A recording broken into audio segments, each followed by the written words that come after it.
Long ago, at the edge of a mist-covered forest, there was a village unlike any other. Its fields were wide and fertile, stretching like golden carpets under the sun. Children's laughter echoed along winding bamboo paths, while elders sat beneath banyan trees, telling tales of old. To any traveler, it looked like a place blessed by heaven itself. But beauty often comes with a warning. Each season, when the wind swept through the bamboo groves, it carried whispers, thin, sharp voices that seemed neither human nor earthly. Do not anger the spirits of the mountain. The villagers believed these whispers came from the unseen guardians who dwelled in the high peaks, and so for generations they obeyed. Every full moon, they would walk together to the sacred stone shrine that sat at the edge of the forest. There, baskets of rice, woven garlands, and bowls of fresh milk were laid before the ancient rock, believed to be the dwelling place of the mountain spirits. Children were taught to bow their heads before the shrine, and no one dared disturb its silence. Fear was not what kept the village in line. It was respect. For their ancestors had told stories of what happened to those who ignored the whispers. Crops withering overnight, rivers drying into cracked earth, storms tearing through the land as if the heavens themselves had unleashed fury. These were not just stories, they were warnings carved deep into memory of the villagers. But yet, with prosperity comes pride. As years passed and the harvests grew richer, a new generation rose, one that questioned the old ways. The young men who now worked the fields laughed at the thought of spirits. Our strength feeds these lands, not some ghostly whispers, they said. The elders warned them, but their words fell on restless ears. That year, the harvest was the greatest the village had ever seen. Golden grains filled every granary. Fruits hung heavy on the trees, and even the river swelled with clear, abundant water. The villagers danced for days, celebrating their fortune. In their joy, they forgot the shrine. The baskets of rice were not delivered. The garlands withered on empty hands. The full moon rose and set, and the sacred stone was left bare, silent and cold. The wind returned to the bamboo groves, but this time, its whispers were not warnings. They were cries. The villagers heard them at night like voices scratching at their windows, like footsteps circling their homes. Dogs howled without reason, and children woke screaming, claiming to see shadowed figures watching from the edge of the fields. The elders begged the people to return to the shrine. The spirits are restless, they warned.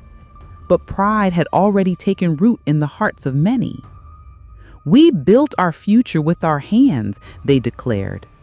We owe nothing to stone and silence. The forest grew quieter, the wind harsher, and for the first time in living memory, laughter in the village began to fade. Something unseen was stirring, waiting for the moment when pride would cost them everything. The fields of the village glistened with abundance that year. The granaries overflowed, gourds swelled heavy with water, and every stalk of rice bent under the weight of plenty.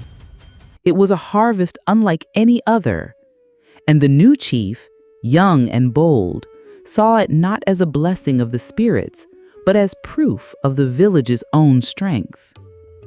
"Why bow to shadows?" he shouted before the gathering crowd in the village square. His voice rang with conviction, filling the evening air. "These spirits of the mountain, have any of you seen them? Have they ever walked among us? No. Our hands, our sweat, our labor carved this abundance. This year, we feast for ourselves." A ripple passed through the villagers. For the first time, the old custom was being openly challenged. The elders, their faces lined with age and wisdom, muttered anxiously. They knew the warnings. They had seen the shrine, weathered and moss-covered, still standing at the edge of the forest, its presence a silent reminder of an ancient pact. But the younger ones, carried by pride and the promise of freedom, roared their approval. Drums were brought out, their deep rhythm pulsing like the heartbeat of rebellion. Torches were lit, scattering sparks into the night sky. Children danced barefoot on the earth, their laughter echoing as if mocking the silence of the shrine. Women laid out baskets of roasted maize, honeyed yams, and jars of palm wine. The fragrance of cooking meat rose into the air, thick and rich. Food meant for the spirits, now claimed for human mouths. For the first time in 100 years, the shrine stood empty. No bowls of rice, no garlands of flowers, no prayers whispered at its base. Only the rustle of bamboo in the wind and the faint glow of moonlight touching its sacred stone. As the festival raged, the elders sat apart, their eyes heavy with dread. "This joy," they whispered, "is borrowed." Another shook his head, murmuring, "The mountain will not forgive." But no one dared to speak louder.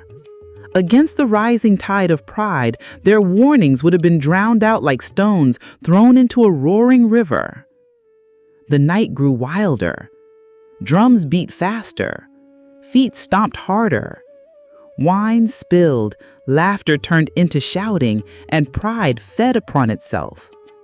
It was not just a feast, it was defiance made flesh, a dance of mockery against powers unseen. Then, as if answering the chief's challenge, the wind changed. The playful breeze that had cooled the villagers all evening grew sharp and cold. It swept through the bamboo groves with an eerie hiss, as though carrying voices too ancient to understand. Torches flickered violently. The drums faltered. For a heartbeat, silence pressed upon the village like a heavy cloak. Some looked toward the mountain, its dark outline looming in the distance. Others shivered, though no fire had gone out. The children, once full of laughter, clutched at their mothers' hands. The festival of joy had taken a turn, and though no spirit had appeared, every soul felt a shift deep within. The mountain had noticed, and it would not forget. The drums beat deep into the night, echoing through the bamboo groves like a challenge hurled at the unseen.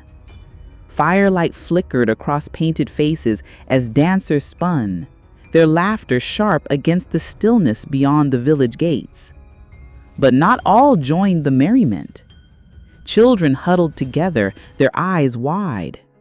"Something is watching," one whispered, pointing toward the dark wall of trees.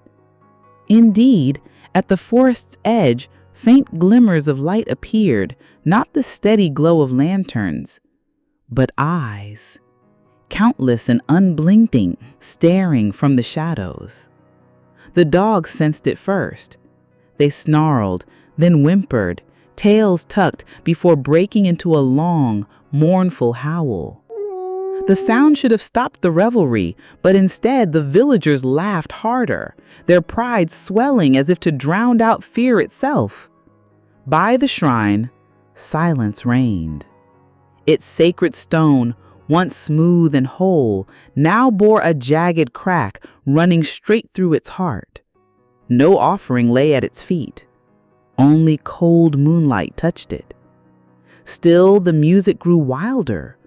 The villagers stomped, their voices rising in defiance, louder than the whispers of the wind. But the mountain spirits, mocked and scorned, had already opened their eyes. The morning sun rose gentle and golden, yet its light fell upon a village turned to horror. Where once song and fire had ruled the night, Silence now reigned.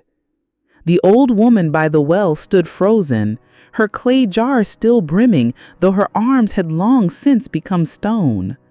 Her eyes, wide with disbelief, glistened faintly like polished obsidian.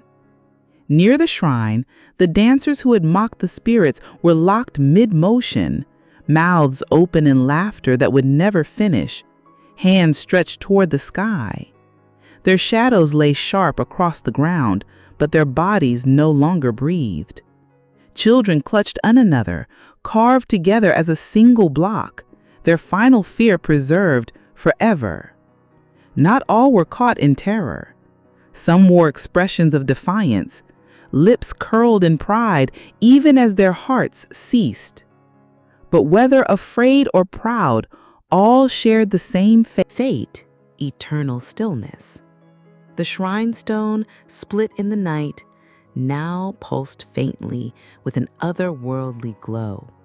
The crack widened, exhaling a thin mist that curled around the statues as though binding them in chains unseen. The mountain spirits had not merely answered, they had judged, and their judgment was final. As the sun dipped behind the mountains, shadows stretched long across the petrified streets. Birds circled overhead but would not land, their cries sharp and uneasy. Even the wind seemed reluctant to pass through, brushing only lightly against the stone faces before slipping away. Travelers who dared approach the village never lingered. Some claimed the statue's eyes followed them, glinting faintly as though alive. Others swore they heard whispers, low, broken echoes of laughter that died into silence. None stayed past nightfall. The fields, once rich with grain, grew wild and untended. Weeds tangled around the stone farmers who had fallen among their crops. The river still flowed clear, but no hand dipped to draw its water. The earth had swallowed its people whole, leaving behind only shapes of fleshless memory. At the center of it all, the shrine remained broken. Offerings left by frightened wanderers, rice, flowers, even blood lay untouched. The crack in its face widened little by little, faint light seeping through as if the spirits within stirred, restless and unsatisfied. The village had become more than ruins. It was a warning carved in stone, an unending testament to what it meant to mock the unseen. The story of the stone village reminds us that pride and defiance without wisdom can lead to downfall. Traditions may carry warnings from the past, and when ignored, they echo back with heavy consequences. Thank you for watching.